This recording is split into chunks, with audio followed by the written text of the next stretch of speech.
ความนอบน้อมของข้าพเจ้าจงมีแด่พระรัตนตรัยอภิวันทนาน้อมพระจอมไตรอันล้ำค่าพระพุทธาผู้โลกตั้งเป็นองค์แก้วหน่วยปฐม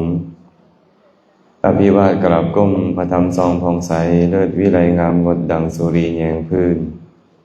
ผู้เป็นพื้นนาบุญล้นพระสังโฆองค์เอกวันธนานกใบเข้ามาก้มกราบกันขอถวายความเคารพพระเถรานุเถระครูบาอาจารย์ทุกภพทุกองค์ตลอดถึงเพื่อนสาธมิกทุกคนทุกทางขอความสุขความเจริญจงบังเกิดมีแก่ทางคณะญาติโยมที่ได้สละเวลามาพร้อมกันเจริญกุศลในสวงพักเศร้าของมื้อนี้ลำดับต่อไปพวกเราพร้อมกันฟังธรรมด้วยความเคารพทานันจะเปยวัชชัญจะอัฏฐจริยาจยาอิทา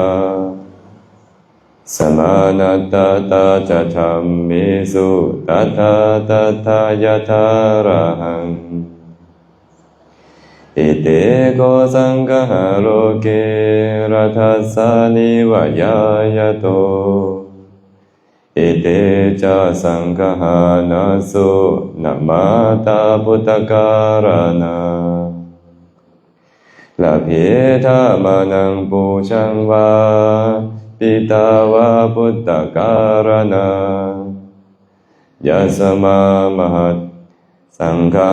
เอเตสมาเวคันติปันดิตาตัสมามหัตตังปะโพนติปัสสังสาจะภวันติเต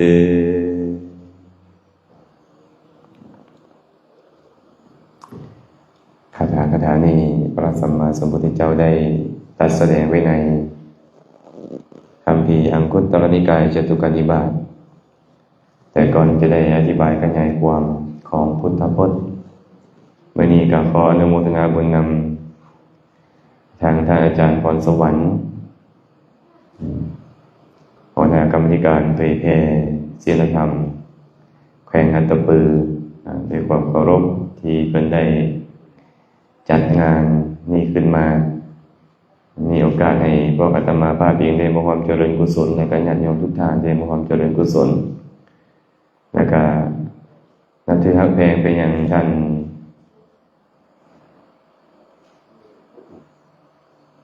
เจ้าเมืองสนามชัยเนาะแล้วก็ชื่อเราซื้อเพิ่นก็ลืมซื้อเพิ่นพร้อมทางองค์การจัดตั้งคันแข่งคันเมืองตลอดถึงคันบ้านญาติโยมเมื่อสุขุสุคนที่ได้สละเวลามาร่วมกันเจริญกุศลขึ้นชื่อว่ากุศลเป็นสิ่งที่ทุกคนควรมีบุญกุศลเป็นเหตุแห่งความสุขบุคคลใดๆก็ควรที่จะเฮ็ดควรที่จะเจริญแต่การเจริญกุศลนี่นะบางครั้งบางคราวมันจะเกิดขึ้นเองก็เกิดขึ้นได้ยากต้องอาศัยกัลยาณมิตรกัลยาณมิตรก็คือมิตรผู้ชักชวนให้เฮ็ดคุณงามความดีต้องอาศัยบุคคลใดบุคคลหนึ่งก่อนเมื่อบุคคลนั้นมีความคิดมีความดำริแล้วพาเหตุกุศลก็สามารถเกิดขึ้นกับคนจำนวนหลวงหลายได้กระทั่งเมื่อนี้พวกเราก็อาศัยท่านอาจารย์พรสวรรค์พร้อมด้วยญาติธรรมผู้เป็นเจ้าภาพเจ้าสถานเมื่อสุขนั่นแหละเป็นหลักก็เลยเป็นปัจจัยให้พวกเราได้ร่วมกันเจริญกุศลกุศลที่เฮาเฮ็ดไว้นี่แหละจะเป็นที่พึ่งของเฮาทั้งในโลกนี้และโลกหน้าผู้ใดผู้หนึ่งจะเชื่อหรือบ่เชื่อก็ตามว่ากุศลเป็นที่พึ่งกุศลบันดาลความสุขให้เกิดขึ้นแต่มันก็เป็นของมันอยู่แบบนั้นอันซะพวกเราก็เลยต้องฟ้าวเร่งสร้างกุศลเพราะว่าชีวิตของสัตว์ทั้งหลายบ่แน่นอนบ่ฮู้ว่าพวกเราจะยังมี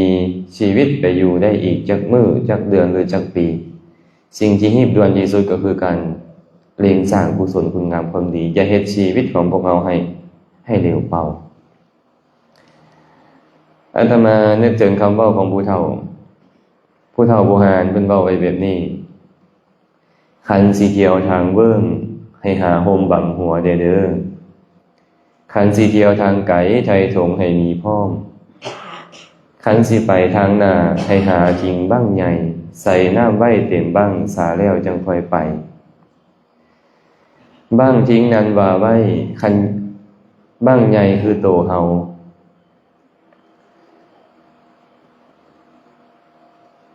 บ้างจริงนั่นว่าไว้บ้างใหญ่คือโตเฮาอันวัตตะสงสารนั่นใหญ่ยาวขาวเยินกองบุญสร้างกุศลเฮให้คิดหาทางหน้าพุ่นหากยังกว้างกว่าหลังศีลนั่นเป็นโฮมกั้งคันยูใหญ่บังหัวทานนั่นเป็นเสบียงไทยถงให้มีพร้อมถึงสิไก่ยาวเยินภาวนาตักน้ำใสไก่บันไดกะบ่ย่านชิงบ้างได้เติมเต็มพี่น้องเอ๋ยอันนี้พ่อเฒ่าโบราณมันเบาไว้คันเราฟังไปแบบผิวเผินๆก็เหมือนกับคำเว้าที่มวนๆไป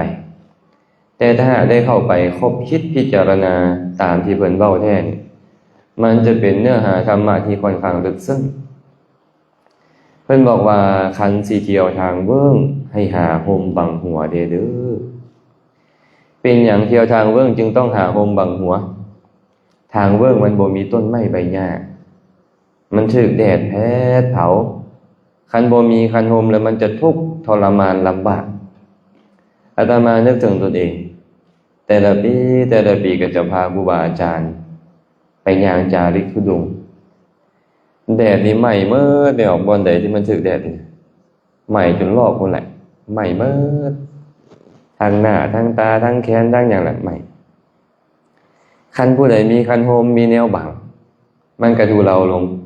อาตมาก็เลยมาจับพัดบีนะใบตาลอันนึงไปนำห่อเย็นกับบังมันคล้ายๆแล้วก็เอาออกห่อเย็นกับบังสินะมันก็เลยบ่ไหม้เฮงคือหมู่องค์ไหนที่เขาบ่ถือเลยไหม้หมดเนี่ยกันสั้นผู้เฒ่าโบราณเลยบอกว่าคันสีเขียวทางเบิ่งให้หาคันห่มบังหัวเด้อจะได้บ่ลำบากคันสีเขียวทางไกลไทยถงให้มีพร้อมสมัยโบราณมันบ่มีรถเนาะบ่มีรถวีโก้แลนด์โรเวอร์คุยเซอร์บ่มีเครื่องบินมันจะขึ้นไปเวียงจันทน์นี่นะต้องย่างไป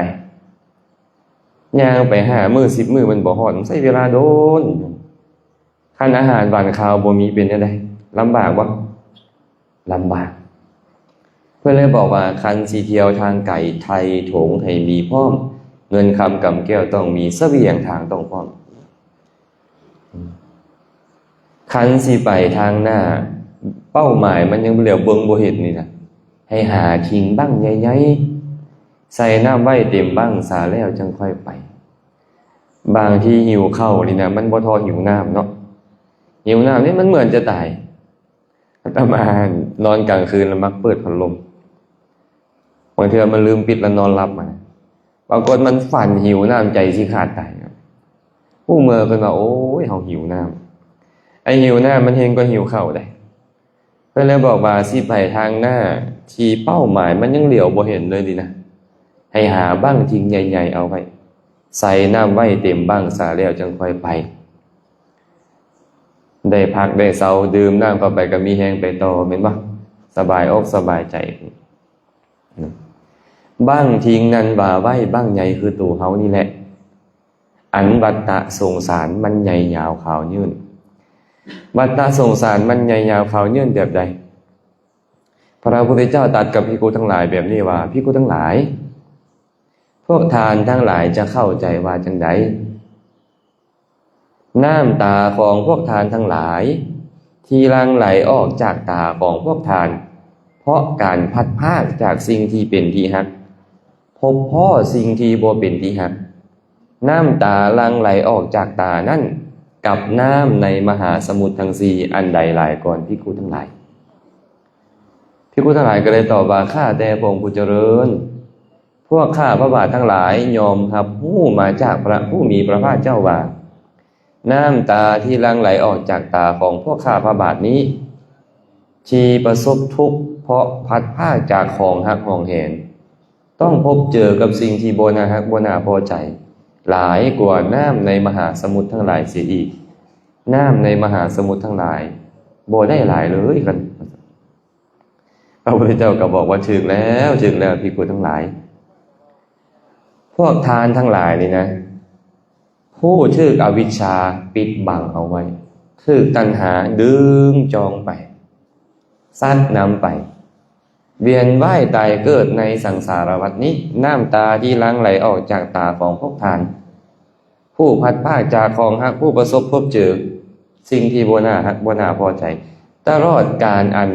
บ่ปรากฏเบื้องต้นนี่นะน้ำตาหลายกว่าน้ำในมหาสมุทรอีกพวกเราลองมาคิดเบิ่งเฮาต้องให้จักครั้งต้องเสียน้ำตาจักคราวน้ำตาเฮาจึงหลายกว่าน้ำในทะเลใหญ่ในมหาสมุทรใหญ่มันต้องเกิดมาและห้องให้เสียใจจักครั้งนี่นะมันใหญ่ยาวขาวเยินบ่ปตะสงสารมันใหญ่ยาวขาวเยินและปัจจุบันนี้เฮายังบ่ฮู้แจ้งอริยสัจสี่นี่นะทางหน้าพุ่นหักยังกว้างกว่าหลังอีกไอ้เบื้องหลังที่ผ่านมามันบ่ปรากฏเบื้องต้นเลยเด้เบื้องหน้าต่อไปภายหน้ามันก็บ่ปรากฏอีกหากยังบ่ฮู้แจ้งอริยสัจสี่ผู้เฒ่าเพิ่นก็เลยบอกว่าทางหน้าพุ่นหากยังกว้างกว่าหลังเด้อศีลนั่นเป็นโฮมกั้งคันยูใหญ่บังหัวศีลนี้เปรียบเสมือนกับคันโฮมคันมีคันโฮมแลแดดมันบ่แผดบ่เผาบ่ทุกข์ทรมานแม่นบ่ศีลนี้เปรียบเสมือนคันโฮมเพราะว่าบังอบายให้เฮาศีลนี่น่ะเฮ็ดให้เฮาเข้าถึงสุคติมนุษย์โลกสวรรค์ป้องกันความทุกข์ในอบายป้องกันบ่ให้ไม่ออกแปะนี่ไปนรกกำเนิดเดรัจฉานเทพอสุรกายศีลมันเลยเปรียบเสมือนกับคันโฮมที่มันกั้งบังอบายอย่างผู้ไม่เอาผู้เฒ่าก็เลยบอกว่าศีลนั่นเป็นโฮมกั้งคันยูใหญ่บังหัวทานนั่นเป็นเสบียงไทยถงให้มีพร้อมทานนี่เปรียบเสมือนกับเสบียงทางคนเดินทางในสถานที่นี้ไปสู่เป้าหมายหากเสบียงทางเพียบพร้อมถึงจะไกลบันไดก็ตามเขาบ่อึดหิวในระหว่างทางเดินพวกเขาก็เช่นเดียวกันเป้าหมายของพวกเขาคือพระนิพพานแต่บ่แม่นแค่ปรารถนาแล้วมันจะบรรลุมันต้องสร้างสมบารมีต้องเกิดแล้วเกิดอีกบ่จักเท่าใดชาติแหละจนบารมีสมบูรณ์จึงค่อยบรรลุมรรคผลนิพพานได้ในระหว่างจุดที่เขาอยู่ปัจจุบันนี้กับพระนิพพานก่อนเขาจะไปฮอดนี่นะมันต้องมีเสบียงหากว่าทานบ่ดีถึงเกิดมาเป็นมนุษย์แต่ลำบากข้าวน้ำซ้ำปลาหาได้ยากผ้าพรทรสบายหาได้ยากเกิดในตระกูลต่ำต้อยต้องการอีหยังอยากได้อีหยังจากไผก็โอ้ยฝืดเคืองหลายลำบากว่าแบบเนี้ยจะมานั่งยิ้มตักบาตรถวายทานคือบ่ง่ายบ่ง่ายเลยเนาะอาตมานึกถึงสมัยก่อนแม่อาตมานี่แหละครอบครัวค่อนข้างทุกอย่างพ่อก็เป็นนายบ้านพ่อก็มีแต่หมู่กับหมู่นะแม่ต้องดูแลสมัยก่อนเงินเดือน 3,000 กีบบ่จ๊ะเงินเดือนในบ้านนะเงินสิพอเท่าใดแม่นบ่แม่ก็เลยต้องตื่นตั้งแต่ตี 3 ตี 4ไปรับจ้างตอนแรงกลับมาแต่ฟังไทยเหมือนกัน 7-8 โมงแรงจังฮอดจะเอาเวลาไหนไปรักษาศีลนำหมู่ไปฟังธรรมไปปฏิบัติธรรมนำหมู่มันแทบจะบ่มีเวลาเลยแม่นบ่เป็นหยังยังเป็นไปนี่เสบียงทางบ่ดีเสบียงทางของตัวเองบ่ดีเด้ตัวเองสร้างสมทานมาน้อยมันก็เพียงพอแต่ให้เฮ็ดอัตภาพให้เป็นไปได้ซื่อๆมันบ่พอสิร่ำสิรวยสิมีเงินทองเหลือใช้จนได้มีเวลาไปเฮ็ดบาตรเฮ็ดบุญตักบาตร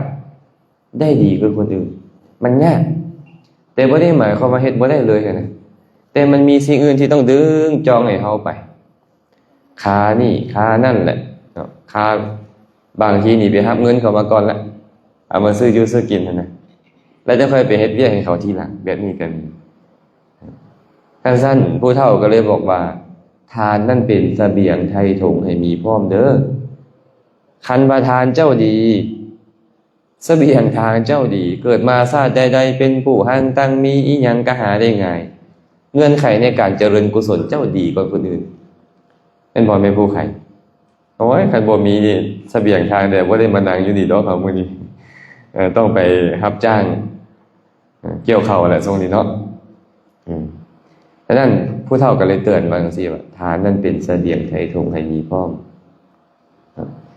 ถึงสิไก่ยาวเยินภาวนาตักน้ำใส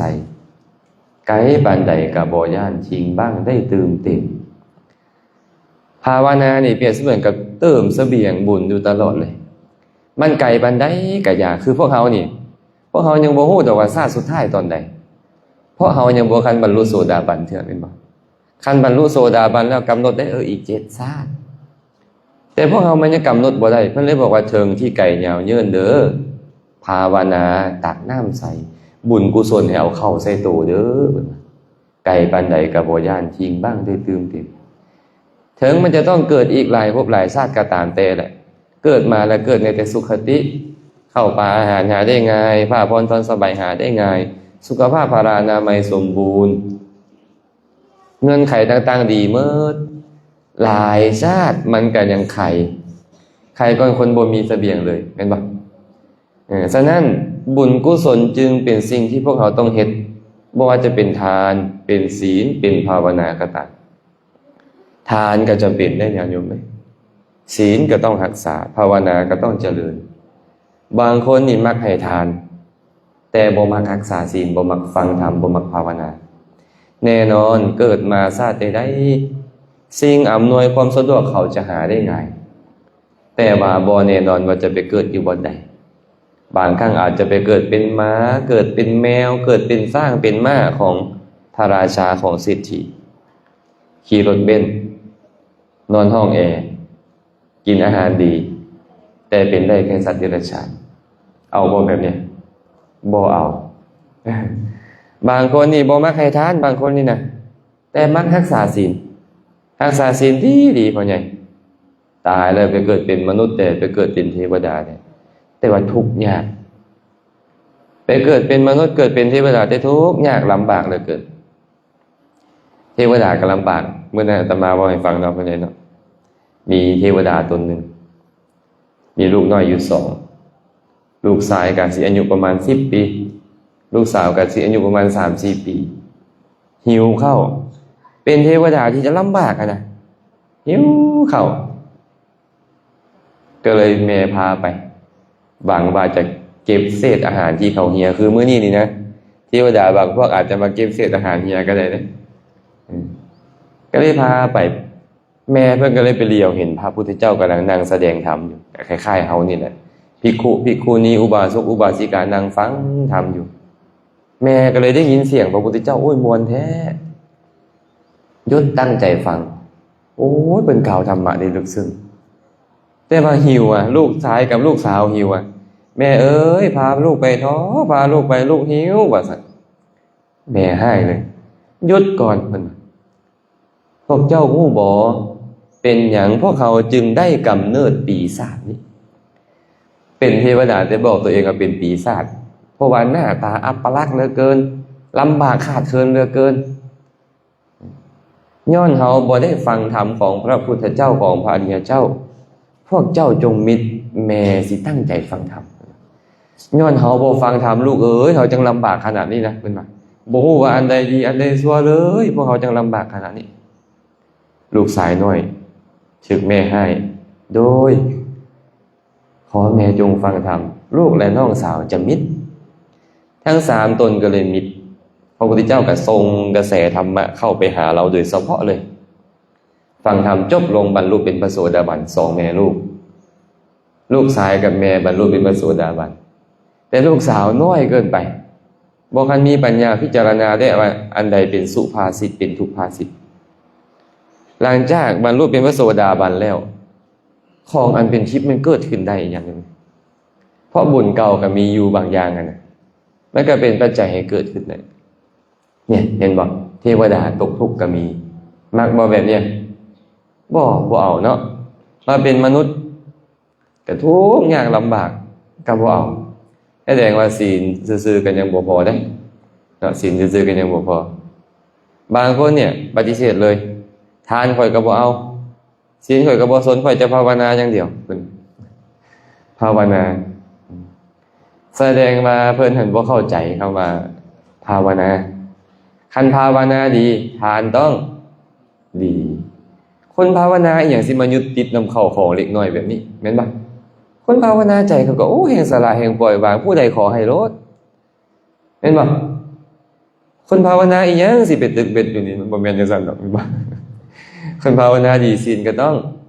องดีตามหั่นน่ะเนาะแต่บางคนนี่มักรักษาศีลมักให้ทานเกิดมาชาติใดเขาก็มั่งคั่งร่ำรวยมีผู้สมบัติหลายแต่ว่าสติปัญญาบ่ค่อยดีเข้าใจอีหยังยากเป็นคนบ่ค่อยมีสติบ่ค่อยมีปัญญาเอาอยู่บ่เป็นนี่พวกเขาก็เลยปึกนี่นะรวยแบบปึกนี่เอาบ่เอาเป็นบ่ล่ะคันซั่นพวกเขาต้องเอาทั้งทานทั้งศีลทั้งภาวนาตามกาลเวลาอันเหมาะสมตามกาลเวลาอันเหมาะสมเวลานี้ควรฟังธรรมเขาควรเวลานี้ควรเจริญสมาธิแด่ควรเวลานี้ควรเจริญวิปัสสนาแด่ก็ควรเฮ็ดเวลานี้ควรสมาทานศีล5เวลานี้ควรรักษาอุโบสถเวลานี้ควรแบ่งปันให้ทานอันใดเหมาะสมแบบใดให้ฟ้าวยิบช่วยเอาแบบนั้นอย่าประมาทในกุศลคันมื้ออื่นจังเฮ็ดมื้อฮือจังเฮ็ดอาจจะบ่มีมื้ออื่นเด้อาตมาได้มักเว้ากับญาติโยมไปเทศน์อยู่แต่ละบ่อนญาติโยมเอ้ยมื้ออื่นนี่น่ะอาจจะมาซ่าก่อนชาติหน้าเด้ชาติหน้าอาจจะไวกว่ามื้ออื่นเป็นหยังจึงบอกว่าชาติหน้าอาจจะไวกว่ามื้ออื่นบ่แน่ดอกย่างลงไปเนี่ยสะดุดคันใดอาจารย์พรสวรรค์นี่คอหักตายก็มีเด้ชาติหน้ามันมาแล้วได้แม่นบ่มันบ่มีอีหยังแน่นอนเลยแหงยางเข้าไปในป่านิดนึงว่าเห็นเมื่อกี้ได้ยินเสียงต้นไม้เพิ่นหักจักสิหักทับคอเฮาตอนใดเป็นบ่หักลงนี่ต้นไม้หักมือบางหนึ่งก่อนที่เฮาสิมาเฮ็ดกิจกรรมเพราะฉะนั้นพวกเราก็เลยต้องเอาทั้ง3อย่างเลยทานศีลภาวนาทั้ง3อย่างนี้มีแล้วถึงแม้ว่าพวกเราบารมียังบ่สมบูรณ์ยังต้องเวียนว่ายตายเกิดอีกเกิดมาชาติใดจะเข้าถึงสุคติมีทรัพย์สมบัติมีเข้าของอำนวยความสะดวกมีสติมีปัญญาดีเงื่อนไขในการสร้างสมบารมีต่อไปมันก็ดียิ่งขึ้นไปอาจารย์มื้อนี้มาให้ทานแม่นบ่มาให้ทานสมาทานศีลไปแล้ว2อย่างได้แล้วแต่ตัวที่3ต้องเฮ็ดให้สมบูรณ์ก็คือการภาวนาการฟังธรรมก็เป็นอย่างหนึ่งในการภาวนาฉะนั้นมื้อนี้จะยกธรรมะอันเป็นเหตุให้โลกผาสุกมาเว้าสู่ฟังเมื่อกี้ได้สวดคาถาไปว่าทานันจะปิยวัชชันจะเป็นต้นเรื่องราวเกิดขึ้นสมัยหนึ่งพระสัมมาสัมพุทธเจ้าได้ตรัสกับภิกษุทั้งหลายแบบนี้ว่าภิกษุทั้งหลาย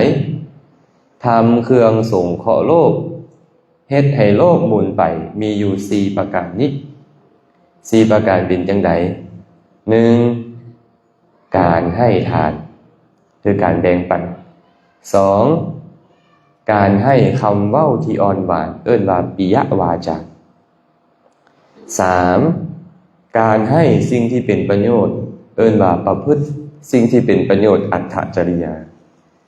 4การให้ตนเสมอกันหมายถึงการบ่ขี้โองบ่ขี้คุยครับ4ประการนี้แหละเป็นธรรมเครื่องสงเคราะห์โลกเฮ็ดให้โลกหมุนไปได้อาตมาเอิ้นธรรมข้อนี้ว่ามหาเสน่ห์มหาเสน่ห์คือสิ่งที่เฮ็ดให้คนอื่นฮักคันพวกเรามี4อย่างนี้บ่จำเป็นต้องให้ไปเจิมหน้าทองครับบ่จำเป็นต้องไปเรียนอ้อบ่จำเป็นต้องทานปิยวาจาอัตถจริยาและสมานัตตะอธิบายไปทีละอย่างคำว่าทานนี่คือหยังมื้อนี้มาให้ทานเนาะทานคือหยังทานนี่เขาจะบอกว่าทานคือการให้เห็นบ่อาตมาจะเว้ากับญาติโยมเรื่อยๆว่าญาติโยมทานบ่แม่นจักโลก็ยาจ้ะแต่เจตนาในการสละบ่มีเลยเอิ้นว่าทานบ่เฮามีจีวรจักพันไต่มาวางไว้เอิ้นว่าทานบ่ เพราะเจตนาในการให้บ่คันมีนะเพราะฉะนั้น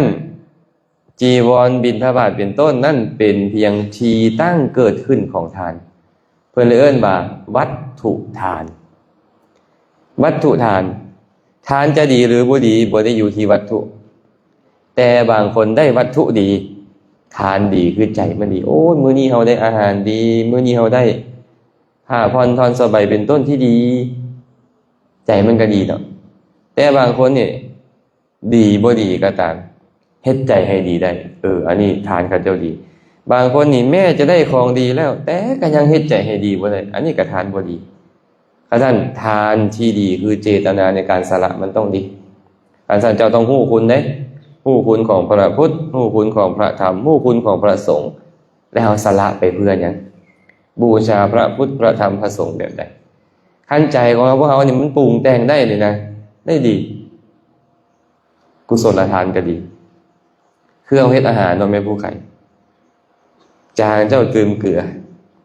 มันบ่คันนัวกับแป้งนัวยัดเข้าไปต้องการรสส้มๆแซ่บๆบีบบางนาวใส่เจ้าต้องสลัดในการปรุงแต่งใจเจ้าไอ้ทานนี่คือเจ้าต้องสลัดบ่แม่นเอาแค่วัตถุแต่วัตถุนั่นก็เป็นเหตุให้เฮาปรุงแต่งได้ดีอยู่ที่เจตนาของเฮาเนาะทานนี้บ่แม่นการให้กับพระสงฆ์จึงเอิ้นทานโยมแม่เด้อทานนี่น่ะให้กับไผก็เป็นทานหมดแต่ว่าทานบางบุคคลมีอานิสงส์น้อยบางบุคคลมีอานิสงส์ใหญ่พระราชาพระองค์หนึ่งเคยเข้าไปเฝ้าพระพุทธเจ้ากราบทูลถามว่าข้าแต่พระองค์ผู้เจริญบุคคลควรให้ทานในที่เช่นใดหนอพระผู้มีพระภาคเจ้าตอบว่ามหาบพิตรบุคคลควรให้ทานในที่ที่ตนเองเลื่อมใสเจ้าเลื่อมใสบนไหนไปบนนั่นแหละเป็นอย่างจึงต้องไปบ่เลื่อมใสคันค่อยบ่เลื่อมใสและใจค่อยบ่แซ่บซื่นกุศลมันเกิดยากคันค่อยเริ่มใส่เลยสมมุติค่อยเริ่มใส่อาจารย์พรสวรรค์ค่อยได้ไปให้ทานกับเพิ่นค่อยก็สบายใจเพราะค่อยเริ่มใส่เห็นป่ะแต่ผู้ใดเริ่มใส่อาจารย์บุญทิ้งได้ไปวัดอาจารย์บุญทิ้งไปถวายทานกับอาจารย์บุญทิ้งใจเขาก็พองใสเห็นป่ะนี่ใจพองใสมันก็กุศลเกิดง่ายเนาะพระพุทธเจ้าเลยบอกว่าควรให้ทานในที่ที่ตนเองเริ่มใส่พระราชาก็เลยถามต่อว่าข้าแต่พระองค์ผู้เจริญและการให้ทานในทีเช่นใดจึงมีผลใหญ่มีอานิสงส์ใหญ่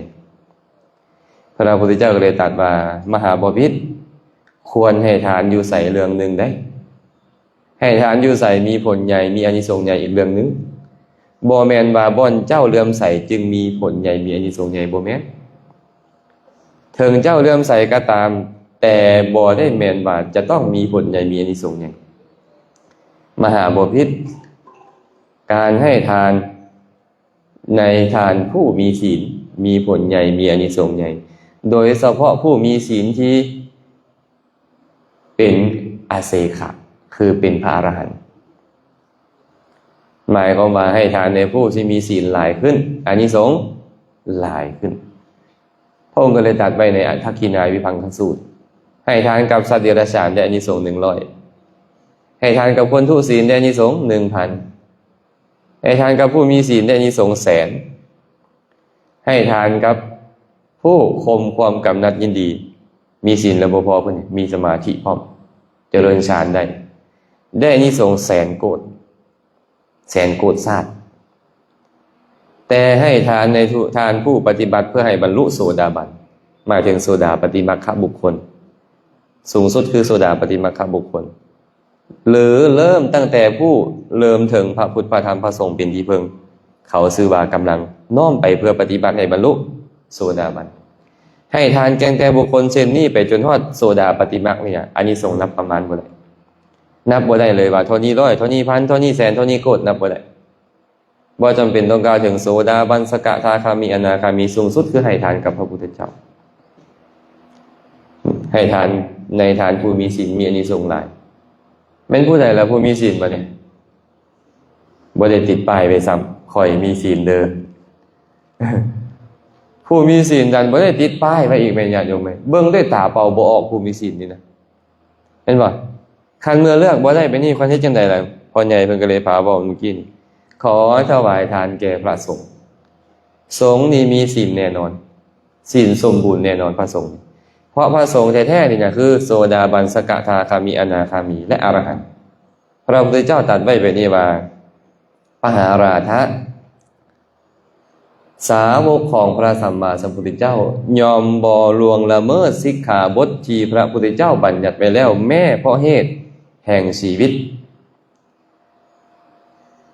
สงฆ์แท้ๆนี่นะคือโสดาบันสกทาคามีอนาคามีและอรหันต์บ่ผิดศีลแน่นอนบ่ล่วงละเมิดโดยความจงใจล่วงละเมิดแน่นอนบ่มีให้ตายเขาก็บ่ล่วงละเมิดศีลฉะนั้นสงฆ์ที่แท้จริงก็คือพระอริยเจ้าการเวลาญาติโยมเลือกบ่ได้นะว่าจะให้ทานในบุคคลไหนเพราะเราต้องนอกใจหาพระสงฆ์โดยมีท่านอาจารย์องค์นี้ท่านอาจารย์องค์นั้นเป็นตัวแทนครับหรือพระสงฆ์กลุ่มนี้กลุ่มนั้นเป็นตัวแทนครับให้ใจเฮาสาธารณะแก่พระสงฆ์คือพวกอาตมาทั้งหลายนี่นะญาติโยมต้องเข้าใจว่าพวกอาตมาคือคนมีกิเลสเห็นบ่ออกจากเงินจากศาลมาเพื่ออยากจะบำบัดกิเลสบ่แม่นผู้บำบัดกิเลสแล้วเพียงแต่อยากใส่กรอบของธรรมวินัยที่พระศาสดาบัญญัติไว้นี่มาครอบคุมกิเลสที่มันหุนแหงให้มันน้อยลงเรื่อยๆจนบ่มีในที่สุดแต่ตอนนี้มันยังมีเมื่อมันยังมีศีลยังมีโอกาสผิดพลาดยังสมบูรณ์บ่ได้เห็นบ่กษัตริย์พวกเราก็เลยต้องพยายามน้อมใจหาพระสงฆ์เฮาเลือกว่าผู้มีศีลบ่ได้เนาะเนี่ยทานจึงบ่ได้หมายความว่าให้แก่พระจึงเป็นทานให้แก่สัตว์เดรัจฉานก็เป็นทานให้แก่พ่อแก่แม่แก่เอื้อยแก่น้องแก่ญาติมิตรสหายแก่คนอ้อมข้างทั้งหมดเป็นทานทั้งหมดเลยต่างกันก็แต่ว่าผู้มีศีลหลายอานิสงส์หลายขึ้นเท่านั้นเองอันนี้เอิ้นว่าทานเนาะข้อที่2เป็นหยังปิยวาจาเว้าแต่คำเว้าที่เจริญใจกันบ่เว้าคำเว้าที่เสียบแทงจิตใจกันให้จิตใจเสียหายเว้าแต่คำเว้าที่ม่วนรุ่นพ่อเอิ้นพ่อรุ่นแม่เอิ้นแม่รุ่นอ้ายเอิ้นอ้ายรุ่นเอื้อยเอิ้นเอื้อยบ่ให้มีหาบ่ให้มีหงบ่ให้มีมึงมีกูไปเนี่ยคำเว้าใดฟังแล้วมันเจริญใจเว้าแต่คำเว้าแบบนั้นนี่เอิ้นว่าปิยวาจาซุมื้อนี้ยากอยู่เด้เนาะสมัยปัจจุบันนี้เห็นกันละหามึงเอ้ยกูว่าเป็นมึงตายแล้วเพิ่นว่าอาตมาตอนไปเรียนทหารตอนเรียนนายสิบทหารประมาณปี2005 2007ตอนนั้นเห็นอยู่กองตีพิเศษก็มีสมัยก่อนเขาจะส่งทหารตั้งแต่ละแขงไปเรียนอยู่บ่อนเดียวกันครับอยู่โรงเรียน303แต่ก่อน20ปีก่อนพุ่นแหละก็มีหมู่คนนึงอาตมาละออกจากทหารแล้วก็ไปบวชนะพวกเพิ่นละอยู่ต่อก็เลยมาติดต่อกันไปเห็นกันเพิ่นก็ให้ใส่อาตมานะให้อาตมาก็นุ่งผ้าเหลืองสิเฮ็ดจังได๋วะหมู่ฮักกันหลายนะเพิ่นก็ให้ก็เลยถามหาหมู่อีกเอ้าหมอน้อยอยู่อัตตปือที่เป็นจังได๋ตายแล้วว่าซั่นให้ตื่มซับมั้งนี่ให้ตื่มเนาะบางทีมันก็เป็นแบบนี้แหละหามึงเอ้ยมันจะขึ้นรถคันบ่นุ่งผ้าเหลืองเขาก็สิเอิ้นหามึงเอ้ยนะแบบมีแต่สบายดีครูบานมัสการก็บ่ฮู้ซั่นนะนี่เป็นคำเว้าของคนเฮาซุมื้อขึ้นมาขึ้นหาขึ้นหูเพราะว่ามันลึ่งเนาะมันคนลึ่งเคยกันเฮาก็คิดว่ามันเป็นคำที่บ่ยากแต่มันก็ซื่อบ่ยากอยู่แต่บางทีก็มีเป็นธรรมดาเดี๋ยวนั้นเพราะฉะนั้นการเว้าคำเว้าที่ฮักที่น่าฮักน่าพอใจมันจะเป็นที่ฮักของกันและกันถ้ามาสังเกตเบิ่งนะ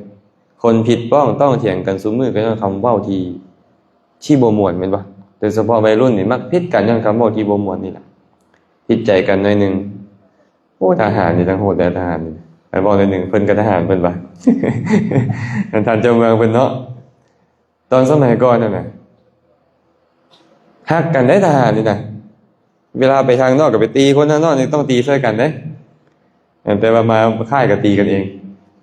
นั่งกินเหล้านำกันอันนี้กองตีพิเศษอันนี้สืบข่าวกินเหล้าสู่กันกินนั่นนี่แหละ พอมันเริ่มซึมกับเว้าดังขึ้นได้ผู้ใดกันเนี่ยเนาะดังขึ้นก็เริ่มเว้าหยอกใหญ่กันสุดท้ายตีกันเองมั้งไหมเป็นคณะเลยบัดนี้โอ้ยแต่มานึกถึงตอนเป็นวัยรุ่นตอนบ่กันเห็นคนย้อนคำเว้าบ่ม่วนนี่แหละคันเข้าเว้ามวนนี่มันบ่ผิดกัน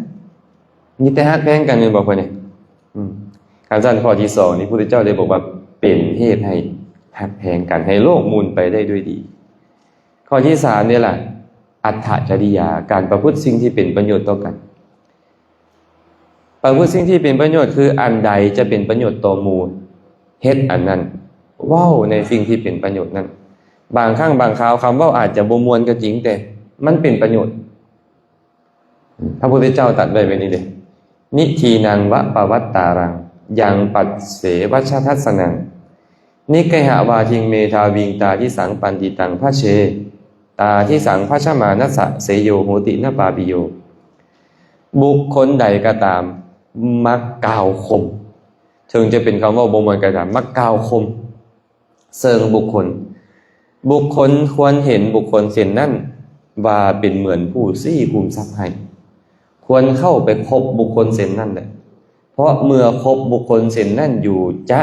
ประสบแต่ความเจริญโดยส่วนเดียวบ่มีความเสื่อมเลยคันเฮาไปอยู่นำแต่คนที่ตามใจเฮาเอาอกเอาใจเฮาเสียคนแน่นอนเห็นบ่แม่แต่พ่อแม่นี่ตามอกตามใจลูกเต้าหลายลูกเต้าก็เสียคนอย่างนี้คันพ่อแม่กล่าวคมในเวลาที่ควรกล่าวคมซี่ประโยชน์ในเวลาที่ควรซี่ประโยชน์ถึงจะเป็นคำเว้าที่มวลแด่บ่มวลแด่ในการบางคราวแต่ก็ควรคมอันใดเป็นประโยชน์ควรเฮ็ดแม่นนั้นลูกเต้าจึงจะไปในทางที่ถูกต้องได้ตามใจหลายเสียพระพุทธเจ้าก็เลยเว้าไว้วันนี้ว่าการประพฤติสิ่งที่เป็นประโยชน์ก็เป็นเหตุให้เจริญ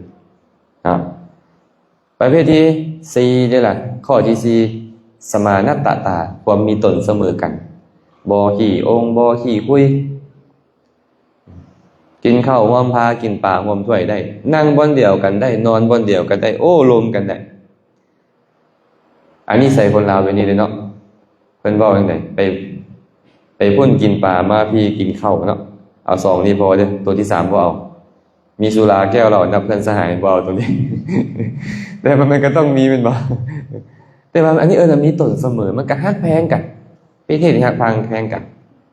คันหากว่าขี้องค์ขี้คุยนี่จังได๋ก็สั่งกันอันนี้มีเรื่องนึงอาตมาฟังมาแล้วก็มาเล่าต่อมี2เสี่ยวนี่เคยเรียนนำกันมาแต่น้อยเป็นหมู่กันมาแต่น้อยแต่นี้ฮักแพงกันหลายกินดิบกินแดงนำกันภาษาบ้านเฮาเนาะว่ากินดิบกินแดงมีสิ้นหลอดตอนเดียวแบ่งคนละครึ่งกินสู้มานำกันเรียนศึกษาจบแล้วผู้หนึ่งมีเงินใครดีไปอยู่ในเมืองก็ได้เฮ็ดเวียกดีมีเงินมีคำขึ้นมามีหน้ามีตาขึ้นมาอีกผู้หนึ่งเนี่ยกลับไปอยู่บ้านนอกสมมุติว่าอยู่อัตตปือพี่ซะเนาะกลับมาอยู่บ้านนอกมันเมื่อเทียบกับแถวอื่นมันไกลจากเวียงจันทน์นั่นเนาะใกล้กันหลายผ่านเวลาไป10ปี20ปีก็คิดทอดกันอยู่หั่นน่ะอันผู้อยู่อัตตปือพี่คิดทอดหมู่คือแต่เรื่องตอนที่ตัวเองมีความสุขนำกันแบ่งปันกันเนาะผ่านเวลาไป10-20ปีก็ได้ยินแต่ข่าวที่หมู่ไปเห็นกันแล้วก็มาบอกกันว่าสหายของตัวไปอยู่หั่นอยู่บ้านนี่บ้านนั่นเด้อตอนนี้ได้ดีมีสุขแล้วได้ผู้อยู่อัตตปือนี่ก็รอถ่ายเวลาสมัยก่อนมันบ่ได้มีรถไปบ่ได้มียนต์ไปแบบนี้แม่นบ่ล่ะก่อนที่ถ้ารถสิผ่านเทื่อนึงก็ 5-6 มื้อยังผ่านเนาะรถนั้นไปแล้วก็โอ้ยแต่ละวนก็บ่มีหัวซับได้ท่าบักอยู่กับบ้านนั้นตามคนบ้านนอกเฮ็ดจังได๋ซุ่มไก่เนาะไก่ใส่เข้าไปเครื่องปลาของดงไว้บ่เตรียมไปต้อนหมู่พอไปฮอดเวียงจันทน์นั่งรถก็หลายมื้อจังฮอดเวียงจันทน์ก็ไปตามหมู่บอกแล้วไปบ่อนนี้บ่อนนั้นไปฮอดปึ๊บกดกระลิ่งเฮือนเพิ่นเนาะเฮือนสหายบ่อยู่ไปการเมียก็เลยมาถามมาหาไผโอ้ข่อยมาหาผัวเจ้าเป็นหมู่กับข่อยเราบ่อยู่เด้อกึ่มปิดประตูเฮือน ไอ้นี่ก็เป็นน้ำเมียเราบ่ฮู้จักเฮาซื่อๆบ่ฮู้ว่าเราเป็นหมู่ฮักหมู่แพงของผัวเราบ่บ่เป็นหยังไปอยู่ข้างทางพูนไต่ห่มไม้ไปนั่งท่าแต่เช้าจนค่ำพอค่ำเสี่ยวมันก็มาฮอดเฮือนขี่รถมาจอดปึ๊บเปิดประตูแล้วขี่รถเข้าไปจอดก็เข้าไปหาเลยแล้วเนาะคนฮักคนแพงกันแม่นบ่ล่ะพอเข้าไปฮอดปึ๊บสบายดีบ่เสี่ยวว่าซั่นโอ้สบายดีอยู่ก็มีเวียกบ่ได้ยินคำว่ามีเวียกบ่จิตใจที่มันตั้งหน้าตั้งตามานี่มันหมดเลยหมดอะไรเลยหมดอะไรตายอยากเลยบ่คิดว่าสิได้ยินคำนี้จากหมู่ธรรมดามันต้องกอดคอกันหอมแก้มกันว่าคิดฮอดฮักแพงคิดถึงกันแม่นบ่แต่อันนี้คำว่ามีเวียกหยังบ่น้ำตาซึมเบาเลยตายบ่คิดบ่ฝันว่าจะได้ยินคำนี้จากหมู่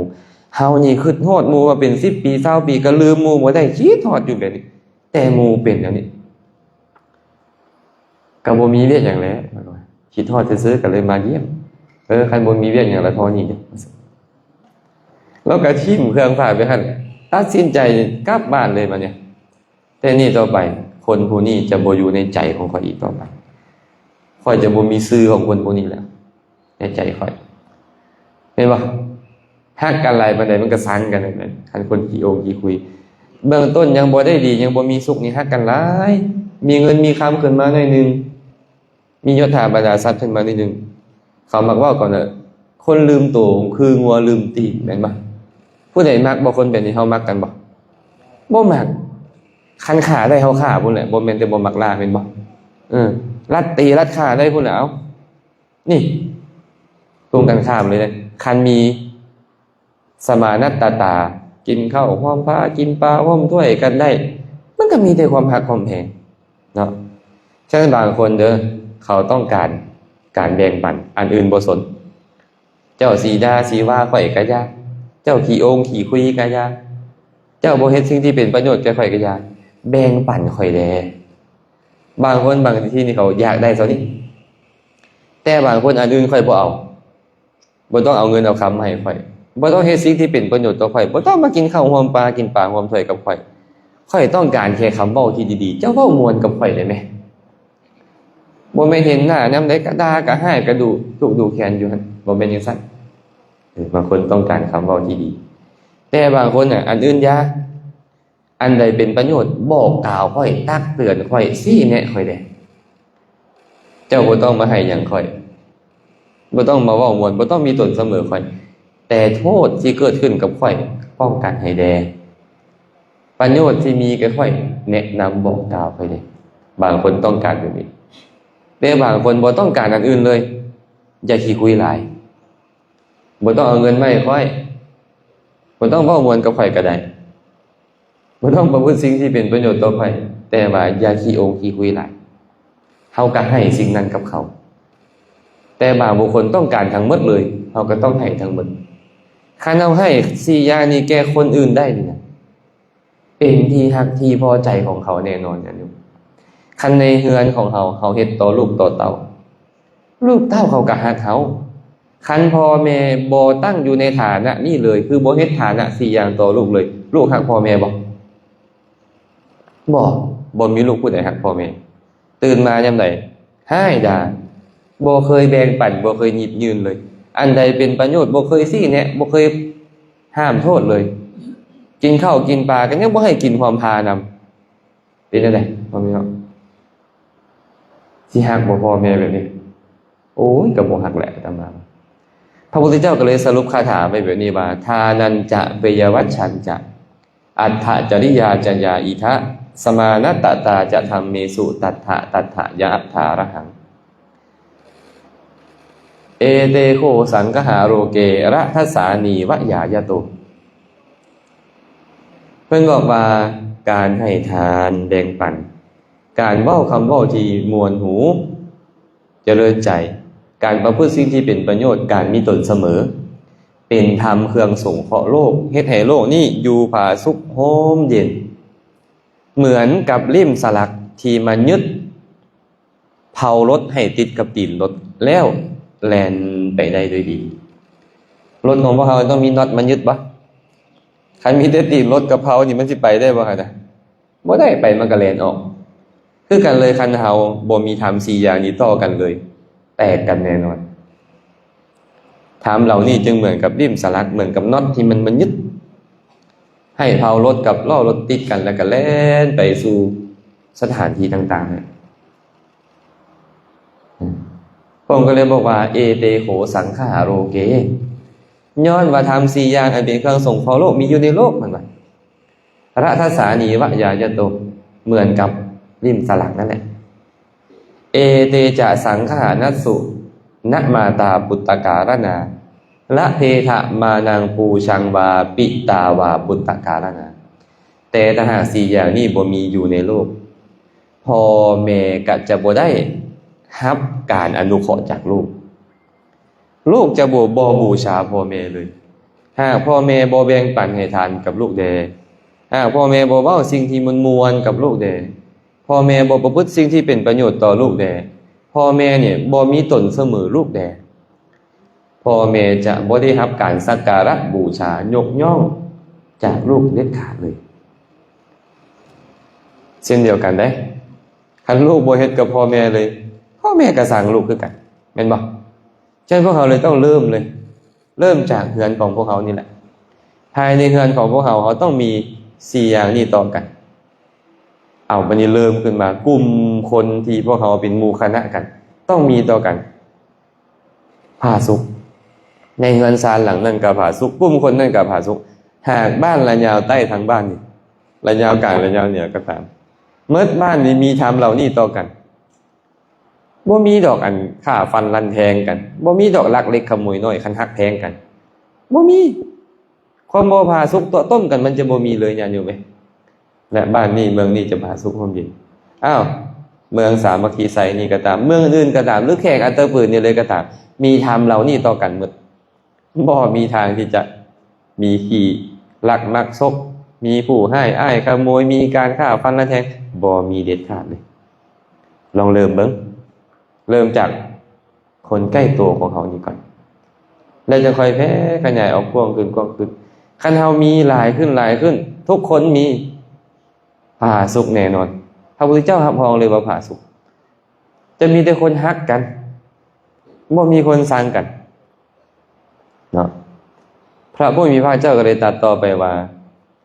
ยะสมาจะสังฆะเอเตสมะเวขันติปันดิตา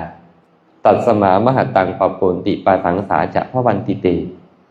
เพราะเหตุที่บัณฑิตทั้งหลายยังเหลียวแลทำ4อย่างนี้อยู่บัณฑิตทั้งหลายเหล่านั้นจึงได้รับการสรรเสริญปะสังสาจะพระวันติเตจะเป็นผู้อันคนอื่นย่องโยสรรเสริญเบิ่งแม่ทานเจ้าเมืองสนามไสหั่นน่ะเราแบ่งปันดีได้มักเข้าวัดฟังธรรมแบ่งปันเข้าครูบาอาจารย์สมมุติเนาะแบ่งปันแก่หมู่แก่พวกได้เวลาเราเรารวมกับหมู่เราก็ใช้คำเว้าที่มีหลักมีฐานเด้เว้าแต่คำเว้าที่เจริญใจเด้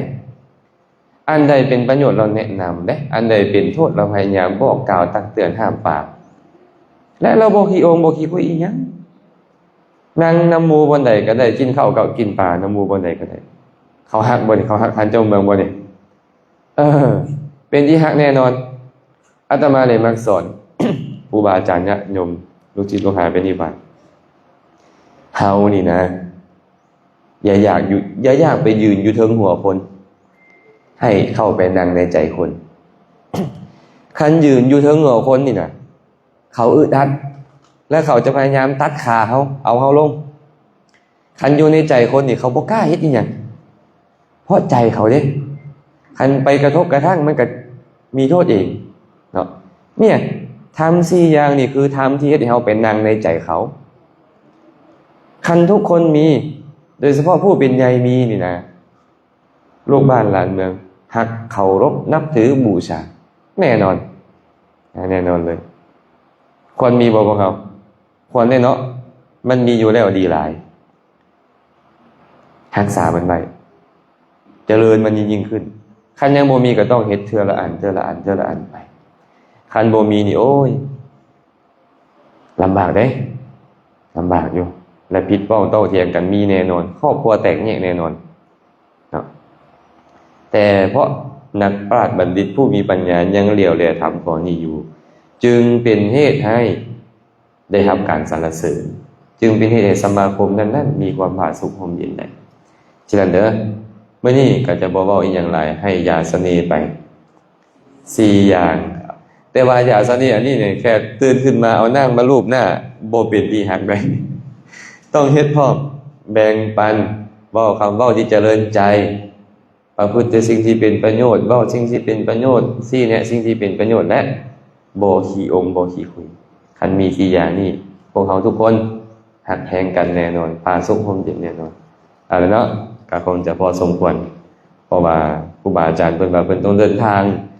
ยังมีอีก3เฮือนลัดอยู่ทางหน้าเพิ่นว่าต้องแวะอีกเพิ่นต้องไปเทศน์นะก็เลยว่าอาจจะบ่ได้เว้าธรรมะด้นมื้อวานก็มืดมื้อแล้วเนาะครูบาอาจารย์ก็เว้าให้ฟังมื้อนี้ก็เว้าน้อยนึง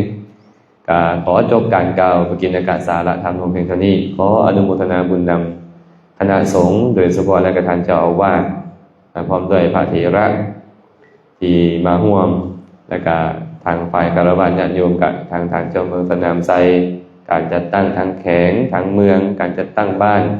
พร้อมด้วยญาติธรรมที่เดินทางมาจากทั่วทุกสารทิศมาร่วมกันเจริญกุศลก็ขอให้บุญกุศลที่เกิดขึ้นในครั้งนี้จงเป็นปัจจัยอำนวยอวยไสให้ทุกคนทุกท่านจงได้ประสบพบเจอแต่ความสุขปราศจากทุกข์ทั้งปวงหากปรารถนาสิ่งหนึ่งประการใดบ่ว่าจะเป็นมนุษย์สมบัติสวรรค์สมบัติหรือนิพพานสมบัติก็ตามก็ขอให้ความปรารถนาของทุกคนทุกท่านจงสำเร็จโดยทั่วกันทุกท่านทุกคนเทอญสาธุสา